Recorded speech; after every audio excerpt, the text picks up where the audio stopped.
দর্শক, কেটে যাচ্ছে সংকট, উড়ে যাচ্ছে দুশ্চিন্তা। নিউজিল্যান্ডের বিপক্ষে সিরিজের আগে এবার দারুণ সুখবর পেতে চলেছে বাংলাদেশ ক্রিকেট দল। নিজেদের শক্তিমত্তা দ্বিগুণ করতে ফিরতে পারে পুরনো বিশ্বসেরা অলরাউন্ডার। এদিকে যার ফেরার খবরে অপেক্ষায় ছিল কোটি কোটি ক্রিকেট ভক্ত। এর থাকছে আজকের ভিডিও, বিস্তারিত জানতে ভিডিওটি সম্পূর্ণ দেখার অনুরোধ রইল। দর্শক, নিউজিল্যান্ডের বিপক্ষে আসন্ন সিরিজকে সামনে রেখে বাংলাদেশ দলের জন্য এসেছে মন ভালো করা খবর। সকল আধার কাটিয়ে ধীরে ধীরে আবারও সুসময় ফিরতে শুরু করেছে দল। পাকিস্তানের বিপক্ষে দীর্ঘ প্রায় 11 বছর পর ওয়ানডে সিরিজ জিতেছে বাংলাদেশ ক্রিকেট দল, তাও আবার দাপটের সাথে। এর পাশাপাশি সরাসরি বিশ্বকাপ খেলা নিয়ে যে শঙ্কা ছিল সেটিও অনেকটাই কেটে গেছে। আগামী এপ্রিলে ঘরের মাঠে কিউদের বিপক্ষে মাঠে নামবে বাংলাদেশ ক্রিকেট দল। 2027 বিশ্বকাপের পরিস্থিতির দিক থেকে এই সিরিজটি মিরাজ শান্তদের জন্য গুরুত্বপূর্ণ হতে চলেছে। বিশ্বকাপকে সামনে রেখে এখন থেকেই পরিকল্পনা সাজাচ্ছে টিম ম্যানেজমেন্ট। এই প্রেক্ষাপটে সাবেক অধিনায়ক বিশ্বসেরা অলরাউন্ডার সাকিব আল হাসানকে ফেরানোর তোড়জোড় শুরু করেছে বাংলাদেশ ক্রিকেট বোর্ড বিসিবি। আর এবার সেই প্রচেষ্টায় ইতিবাচক ফল পাওয়ার ইঙ্গিত মিলেছে।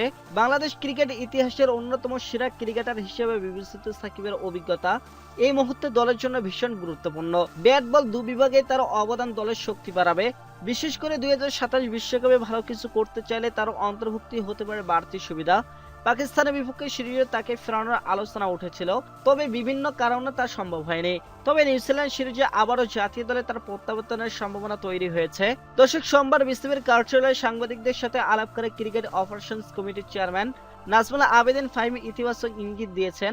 তিনি জানান, সাকিবকে নিয়ে যে প্রক্রিয়া চলছে তা দ্রুতই এগোচ্ছে, তাই খুব শীঘ্রই তাকে দলে দেখা যেতে পারে। তবে তিনি এটাও স্পষ্ট করেন, দেশে ফেরা মানে দলে ফেরা নয়। কোন ফরম্যাটে খেলবেন তা নির্ভর করবে নির্বাচক ও টিম ম্যানেজমেন্টের সিদ্ধান্তের ওপর। আগামী এপ্রিলের শুরুতে বাংলাদেশ সফরে আসবে নিউজিল্যান্ড ক্রিকেট দল। সেই সিরিজে সাকিব আল হাসানকে পাওয়া যাবে কিনা এমন প্রশ্নে আশাবাদ ব্যক্ত করেন ফাহিম। কারণ এই মুহূর্তে একজন অভিজ্ঞ অলরাউন্ডার ও মিডল অর্ডার ব্যাটারের অভাব স্পষ্টভাবে অনুভূত হচ্ছে দলের। কিছুদিন আগে এক ভক্তের প্রশ্নের জবাবে সাকিব আল হাসান বাংলাদেশে ফেরার বিষয়ে ইতিবাচক মনোভাব প্রকাশ করেছিলেন।